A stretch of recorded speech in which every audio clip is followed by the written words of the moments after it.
4 chairs in head. Are they right on time? Because if they are, you got 2 minutes. Yeah. We're worried about you running.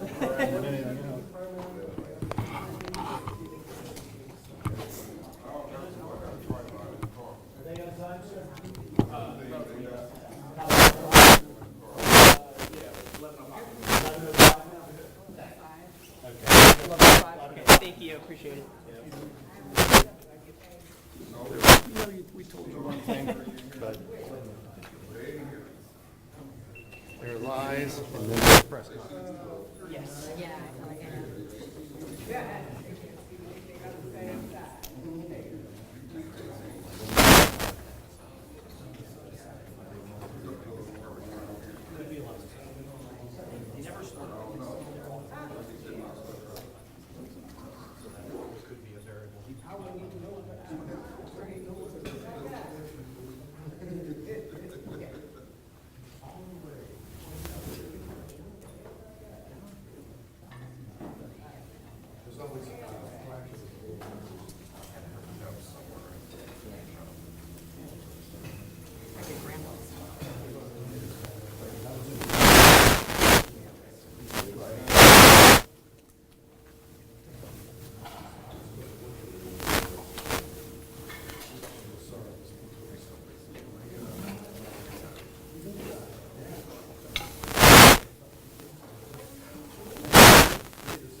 Everybody good on the white? Yes, sir. I was going to get that back. Here, I got it for you.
going, folks? We're going to get started in just a few minutes here.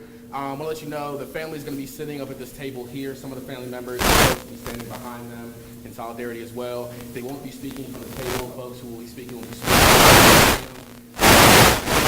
We'll have a brief question and answer period. I'll be taking questions. No one from the family will be speaking and taking questions.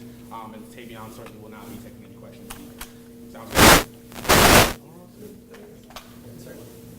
Emo time.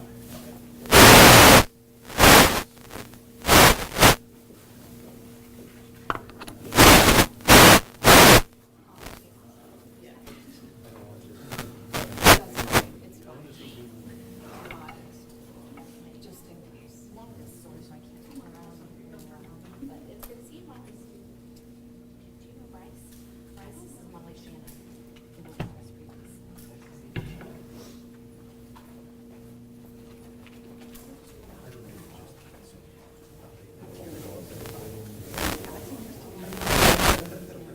I've been with Lincoln 20 years. It's a long time, except for half of my life. Not that I want to give away my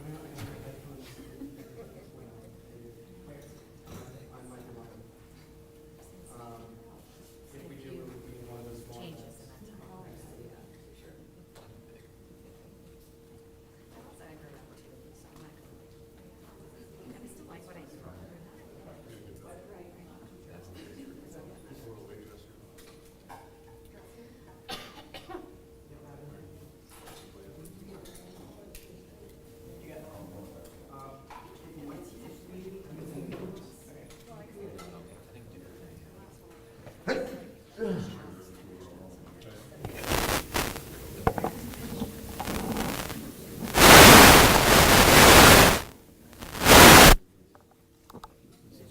The height when I'm shooting. Viewfinder. Oh, wow. It's pretty wild.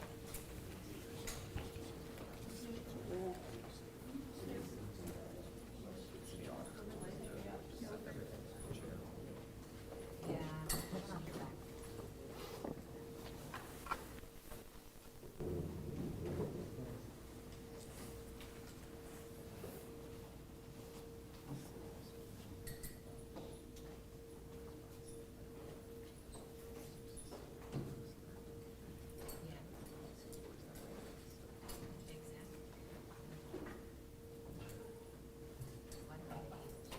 Killing me.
Good morning, everyone. On behalf of Tavion and his family, I want to thank you all for coming. Thank you for amplifying their voices in the community and amplifying the true narrative of what is happening to Black boys and girls in this city. But really, we shouldn't be here today. We shouldn't have to be telling this story. We shouldn't have to be demanding more justice and accountability. It's sad that 69 years after the murder of Emmett Till, we are still here, out here, demanding justice for Black lives.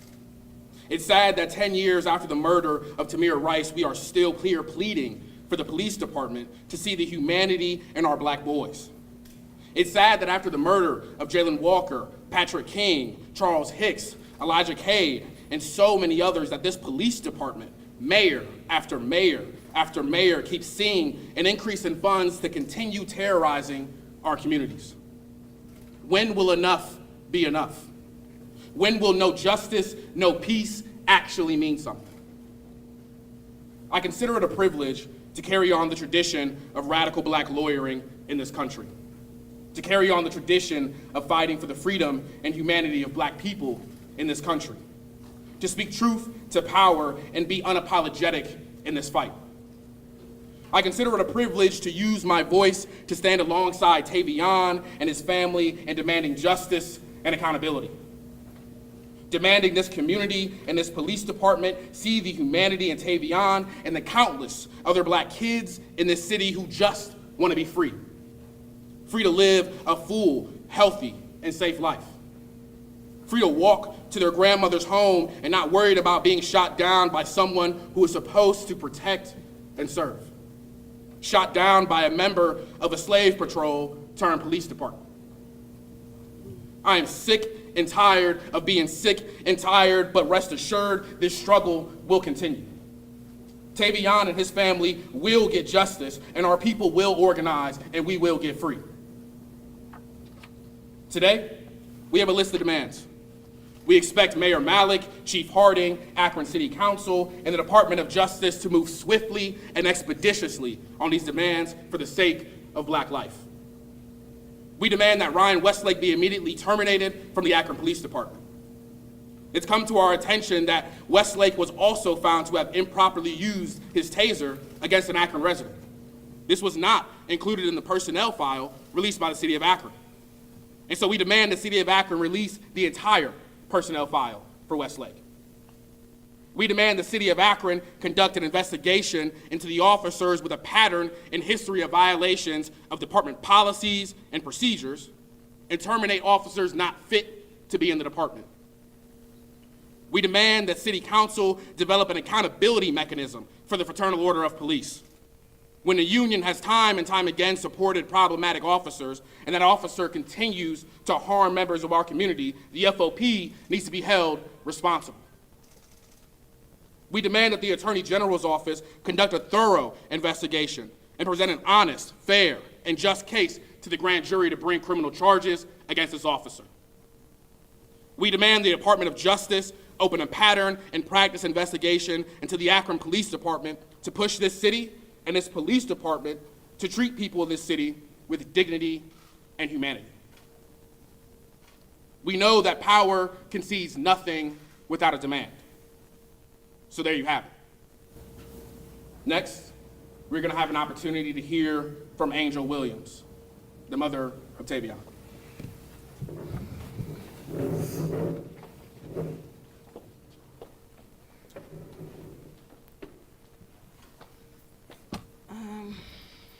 I really didn't know what I was going to get up here and say.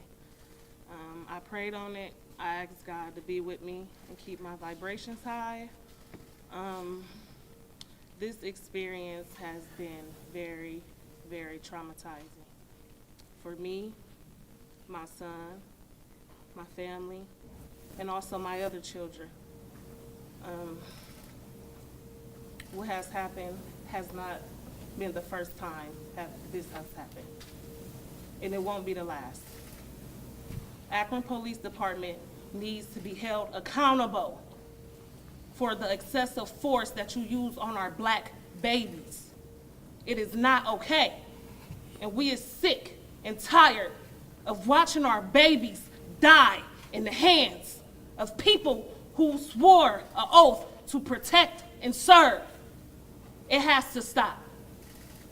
Because it won't just be my child, it'll be yours next. And it won't stop. It won't stop until we make it stop.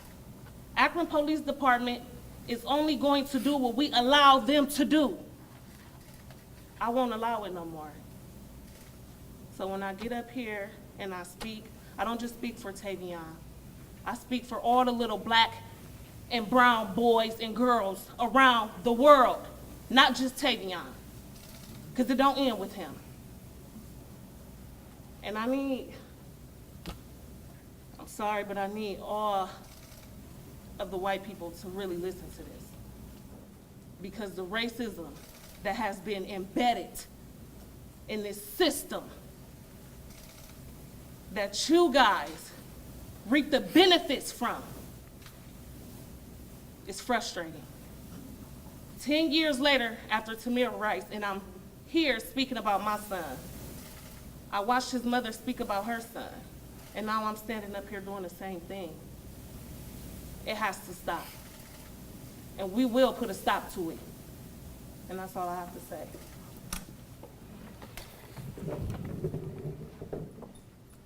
Next, we're going to have an opportunity to hear from James Koonce, father.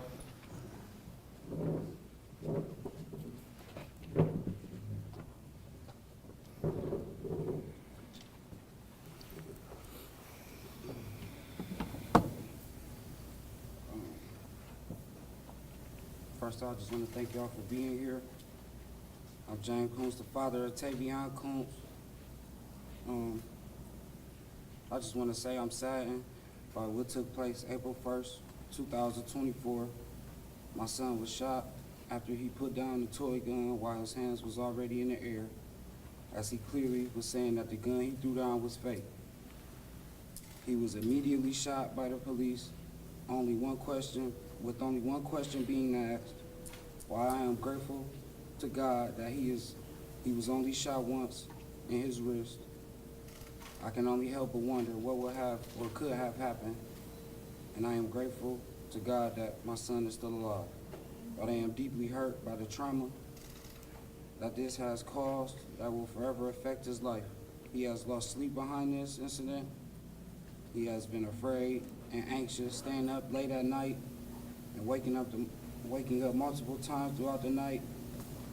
He has a scar that will now be a consistent reminder of the trauma he has faced that day. It is my hope that justice will be served for my son, that justice will...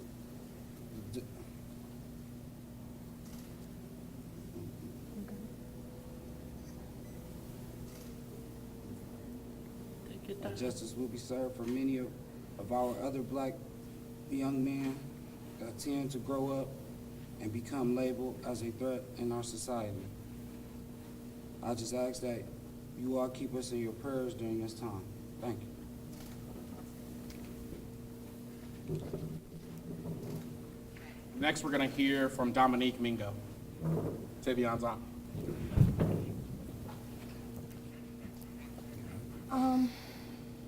It isn't much that we can say that everybody hasn't already said.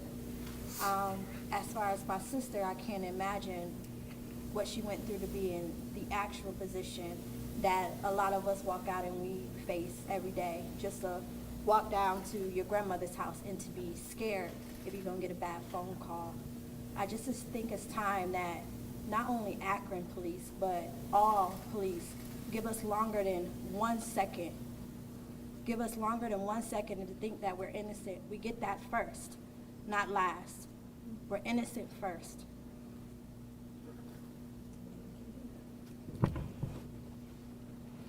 Next, we're going to have an opportunity to hear from the president of the Akron chapter of the NAACP, Judy Hill.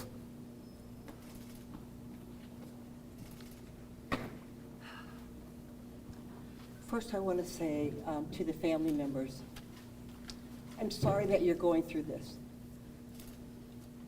2 years ago, on Friday, we had another press conference about another young man getting shot. We thought we were making progress. We thought that we would not have to have another press conference. and that's another situation very similar. We thought that we were working with our city and our police department to make some changes. And I'm sorry that we didn't make enough.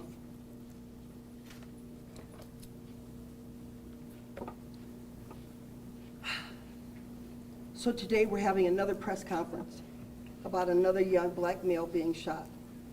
So some of the same emotions are surfacing. I guess I want to say we are blessed that he is here with us today. But for some reason, when I read the comments online, and I don't usually do that, but I'm disturbed by some of the reactions. So when I think about the situation and I look at the body cam footage, there were no reports of any shots fired. There was no report of a home being damaged. There was no report of any gang or large groups of individuals or youth. There was no perceived threat. There was no loud music, no cursing. I'm trying to figure this out. There was no disobedience. There was a man walking down the street. You don't know his age. You don't know anything about him except his color. So for me, officers are trained to assess the situation. In the video, at no time did the young man endanger the lives of anyone on the scene. At no time in the video did the young man endanger the police officer.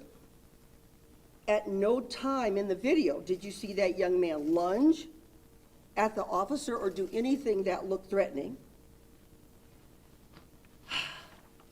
At no time in the video did that young man say anything that looked like he was threatening.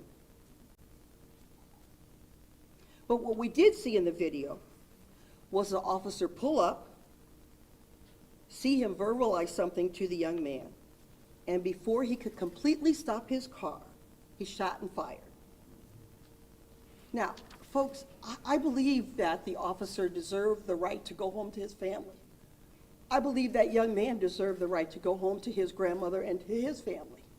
I believe that.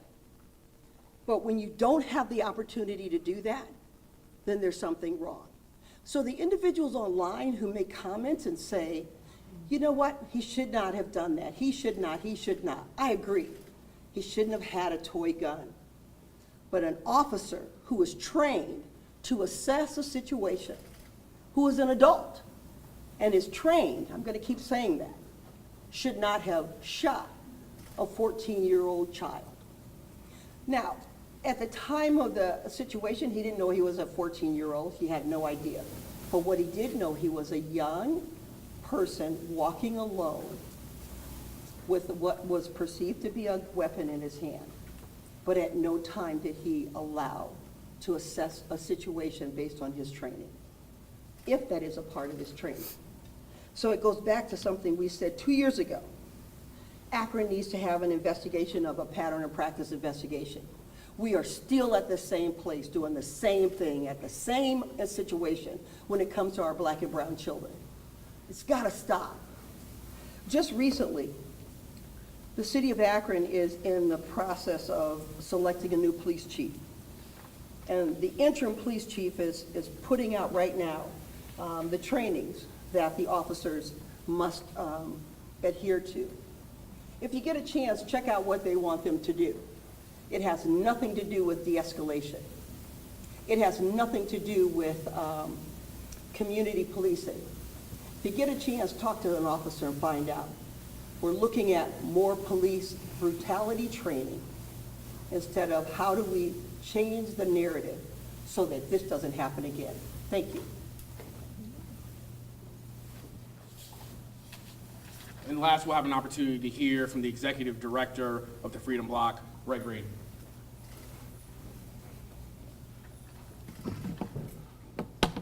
Good morning, team. First of all, my heart goes out to this family as we continue to work through another tragic police shooting in our community.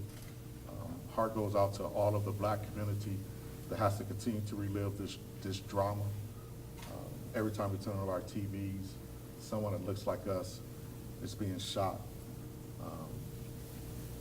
sometimes being killed with the government resources. that we provide through our taxes. So my heart goes out to the city of Akron and black people worldwide right now. I'm here to state that it can no longer be business as usual. We can no longer continue to do this. We can no longer continue to put money into a police force, into the system of policing that continues to hurt, maim, and kill our citizens, particularly our black citizens. What world are we living in where police brutality and police murder can be labeled as a mistake? Or God forbid, I fear for my life. I believe the only people that are fearing for their lives are the little boys that's walking around with toy guns. I believe the people that are fear for their life are the people that are living in poverty in conditions that make them do whatever they got to do to survive. I believe those are the people that are really scared for their lives. So I stand today asking you, what is freedom? If you act free in America as a black person, you are killed by the police. If you practice freedom of speech as a black person in America, you get beat up by police. If you want to take a nap on your couch as a black person in America, you get killed by police. If you are a black child playing with a gun, a toy gun that they sell in stores, you have the propensity to be killed by police. At 15 years old, how do you grasp the magnitude of a world who kills children for being children? We will not continue to use language that demonize this child. We will not continue to use language that put this child's parents at fault. He was shot for carrying a toy gun in a state where open and carry is legal. He was shot by the police for carrying a toy gun in a state where open and carry is legal. It was a toy.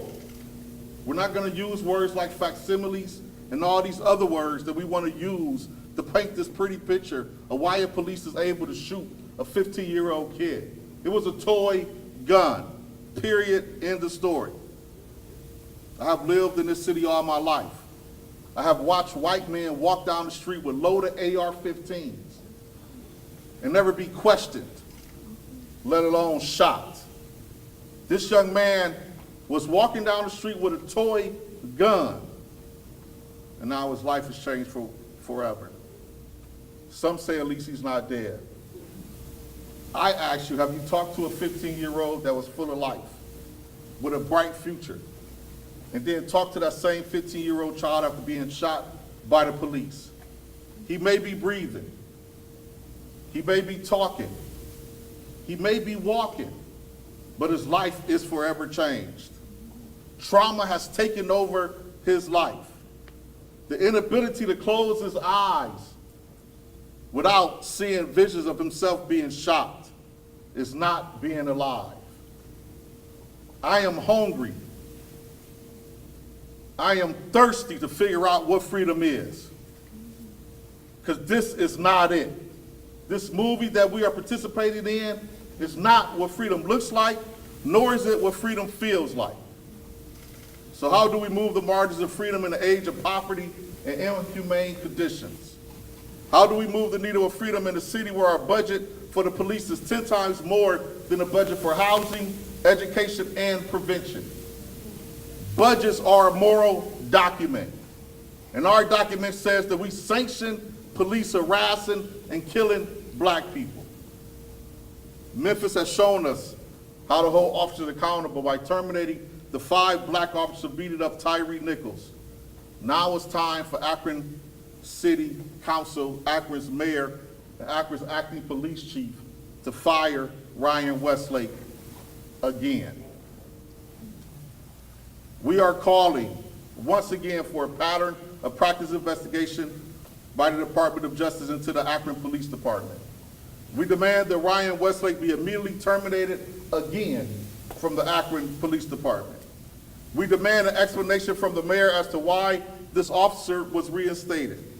We demand that the city of Akron conduct an investigation into officers with pattern and history of violations to the department policies and procedures and terminate officers not fit to be carrying a badge.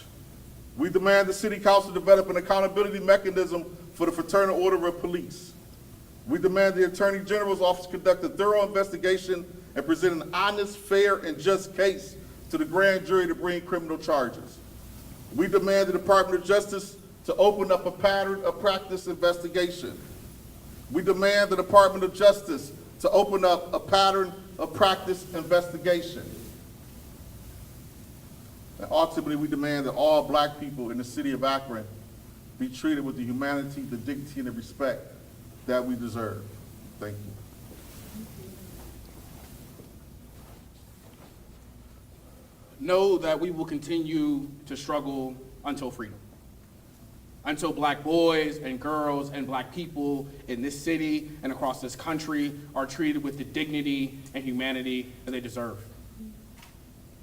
I want you all to know, and I want Westlake, Shamus Malik, Harding, and the entire city government to know that Tavion, his family, the Okolo law firm, and everyone standing behind us are coming for justice, are coming for accountability, and we will not rest until it comes, until freedom. At this time, I'll take a couple of questions from folks out in the audience.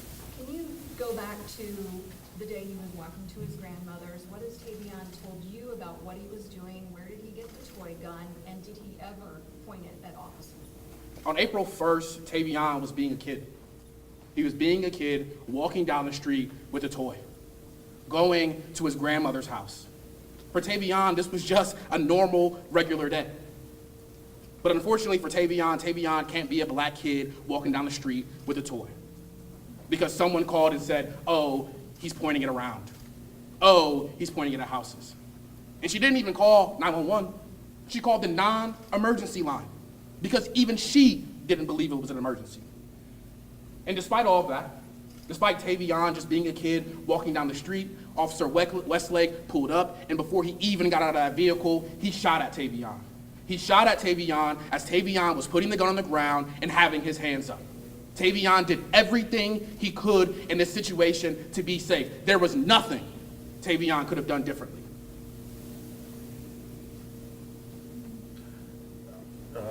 Dad mentioned the mental impact of this. Is Tavion able to go back to school yet, or This is extremely traumatizing. It's traumatizing for individuals just watching this on TV, let alone individuals who are there and experiencing, who was shot. Tavion's struggling. There's no way to explain that struggle. There's no way to explain the mental toll that that has on a 15-year-old kid. To recognize at this age that this city, folks don't believe that you're human. And so he's struggling. He's traumatized. It's going to take so much time, therapy, to figure out any sense of normal, any sense of how to be a 15-year-old black kid in this country. My heart goes out to Tavion because I can't imagine how you deal with something like this. one other question? After the Jalen Walker killing, the city organized the Citizens Police Oversight Board. Has that played a role in this? Have you all been in contact with them? What can they do in this situation? Can they do anything in this situation? You know, it's no question that we've seen some struggles with our Civilian Review Board here in Akron and the new creation of this review board and the struggles of them conducting rules and figuring out how they're going to operate.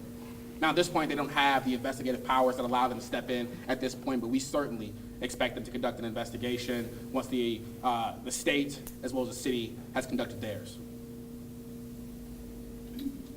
Will Tavion have any lasting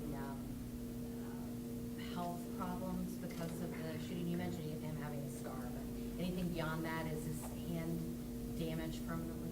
His hand is not damaged permanently, but for the rest of his life, he will have some strain from what's going on here. he will have some injury for the rest of his life from what he had to go through. He will always be injured from this. In the body camera footage, he mentioned that he was coming back from his cousin's funeral. Who is his cousin, and how did he die? More information will be coming out about who his cousin is and what happened, but his cousin died from being shot. Why do you think the city named the officer who shot Tavion, but have not named the officers who shot Jalen Walker? You know, I think a lot of it is, this continuation of trying to cover themselves. I think the police department knew that the mayor knew this officer was a problem, and they have to get out in front of it. Because there's no reason this officer should have been on the department. There's no reason you get fired from a police department and then get reinstated the very next day. How can you have a letter go out that says you're unfit to be a member of the Akron Police Department, and that very next day you're reinstated? It absolutely makes no sense. This city understands that we have a pattern and practice of black people, black boys and girls being traumatized and being terrorized by this Akron Police Department. And they need to do something. And simply putting out his personnel file, one that's not even full, is not enough. They need to fire this officer. And I need an explanation as to why he's even on the department to begin with.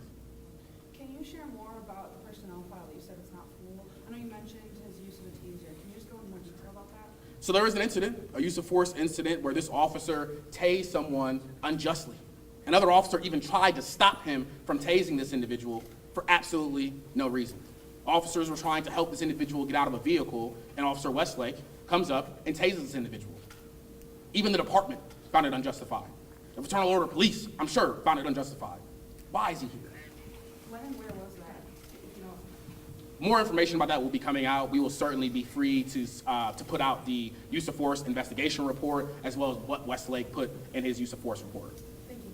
Have police or the city reached out to the families in the last 2 weeks? So the family has had an opportunity, obviously, to see the video upon our request before it came out into the media. Shamus Malik has not reached out to myself, has not reached out to the family.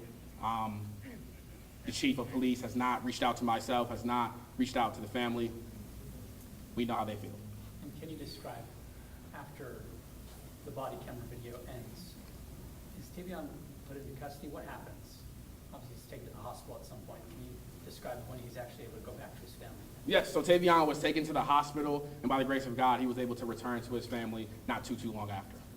So he was never put in custody, police custody? No, he was not necessarily put in police custody. Obviously, you see Officer Westlake put handcuffs around his wrist after just being shot. That makes no sense.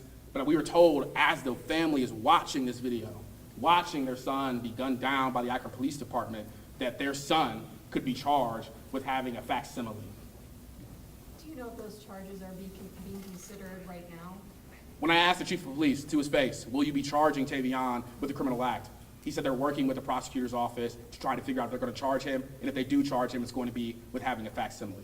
It's completely unjustified. It makes absolutely no sense. It's another tactic that we see for this police department to continue to cover themselves, to continue to try to justify these acts. Have they said how quickly that decision will be made? No. Can you talk a little bit more about the demand for an accountability mechanism for the FOP, like what that could look like?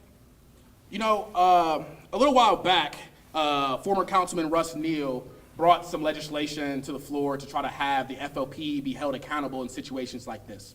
In situations in which an officer had a pattern and practice of violating the department's policies and procedures, and that if this FOP was to continue to advocate for these officers, that they should be held responsible and accountable if those officers continue to go out and terrorize our community. Just as a clarification, I know Judy said 14, but it's Tavion 15. Yes, Tavion's 15 years old. 15, okay. Is the family planning to sue the city and the Akron Police Department? Yes, that's what happens in this situation. Unfortunately, in this country, the only way that this family can affirmatively reach justice is a civil lawsuit. Unfortunately, this family does not have the option to affirmatively bring criminal charges. Unfortunately, it's not up to this family to be able to go in front of this grand jury and tell them exactly what happened to their son. It's unfortunate that Tavion will not be able to go in front of this grand jury and tell them what happened to him, how it happened, and how sick and tired we are of it happening in this community. So thank you. We appreciate you all coming out. Last question. Left or right hand, I know when we walked in, is Tavion, I know he's not gonna speak. Could you show us, the wound, just the? There's no need to, thank No, I you. just mean the cast. There's no need to, thank you. Okay. And with that, we appreciate you all coming. We appreciate you all amplifying the voices of this family and the voices of Tavion. Thank you.